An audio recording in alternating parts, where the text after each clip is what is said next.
Bien, bonjour à tous, ici l'ingénieur Evaristo Wanja et bienvenue dans cette nouvelle vidéo. Aujourd'hui, nous allons traiter de l'approfondissement du paramétrage des murs. Aujourd'hui, il est donc question pour nous de pouvoir différencier l'ossature même du mur qui est le parpaing de la peinture et du plâtre et pouvoir avoir une représentation 3D effective de ce composant. Donc, on va choisir notre mur et on va pouvoir créer un nouveau mur. Aujourd'hui, on va utiliser un mur générique de 300. On va dupliquer, on va mettre comme nom mur extérieur. Mur extérieur de 300. Bon, on va partir sur modifier.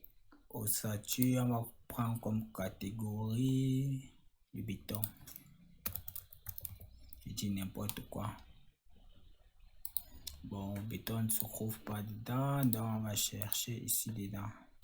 Dans matériaux acier, on va trouver béton. Bon, prenons même maçonnerie. Brique hollandaise. On va utiliser brique hollandaise du béton. Maintenant, on va ajouter notre première finition. Première finition qui est le plâtre. On va mettre comme épaisseur 4. On va prendre le plâtre. On va partir dans le début, un plâtre.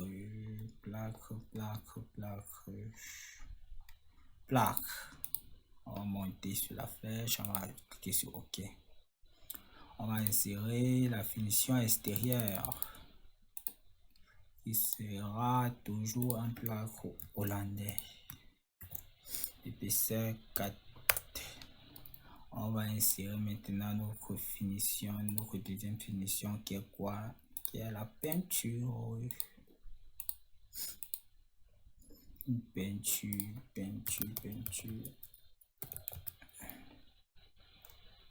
Peinture.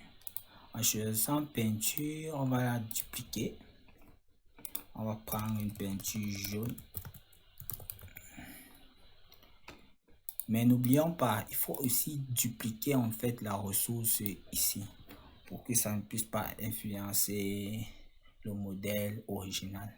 Donc ici on va trouver peinture jaune, peinture jaune. L'ordinateur est un peu lent. Peinture jaune. On va choisir graphique, utiliser l'apparence du rendu. On va appliquer et on va ajouter. On va ajouter une deuxième finition. Là, on va mettre la peinture rouge. Bon, on copie, on colle, on met épaisseur 1, épaisseur 1. Peinture jaune, on duplique. On va mettre une peinture rouge. On duplique l'apparence pour ne pas avoir de conflit. On met la peinture rouge. Bon, là vous voyez comment les deux en fait ça se différencie. C'est tout à fait ça le problème de la précédente vidéo. Et donc on met sur OK. Bon, on a défini notre mur et puis on a 310, donc on doit descendre ici là de 290. Voilà.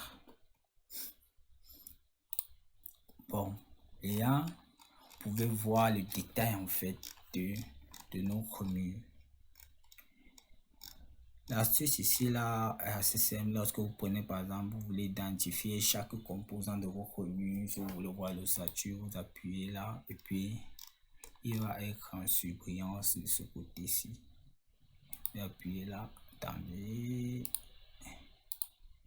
Bon, vous appuyez là, normalement il devrait être en surbrillance de jaune.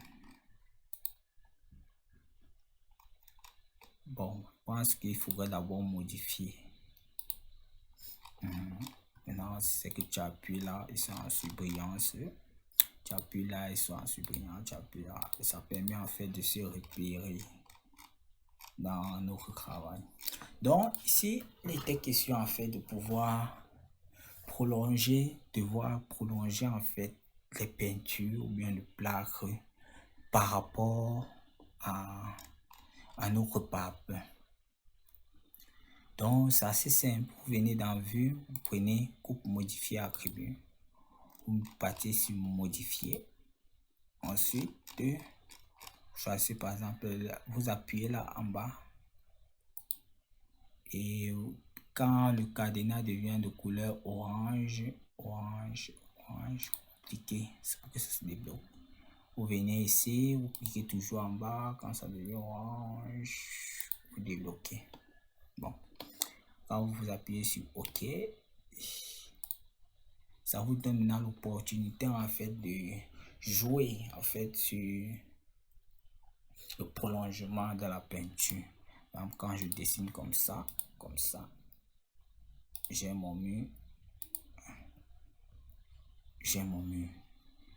En faisant par exemple une coupe, en prenant la vue de coupe et en mettant les détails,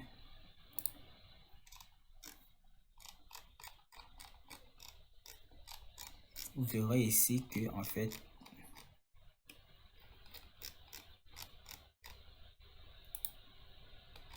mon mur ici, il peut être extensible. Vous voyez, je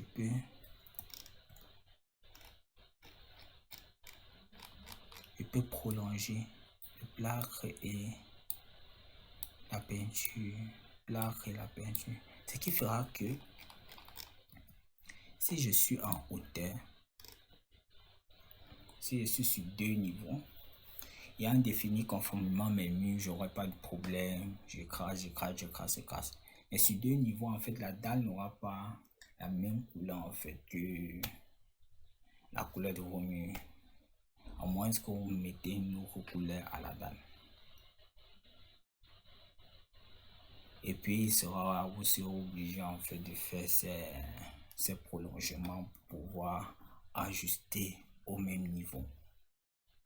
Cela va vous faciliter dans le micrage en fait de la peinture et de pouvoir récupérer les bonnes informations.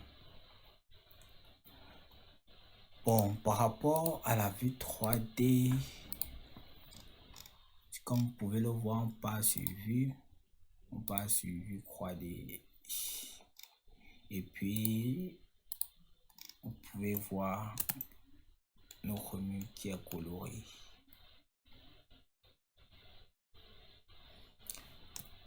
Bon, je pense qu'on a réussi l'exercice. Sur ce, merci de votre aimable attention. À la prochaine vidéo et n'oubliez pas de vous abonner. Ciao.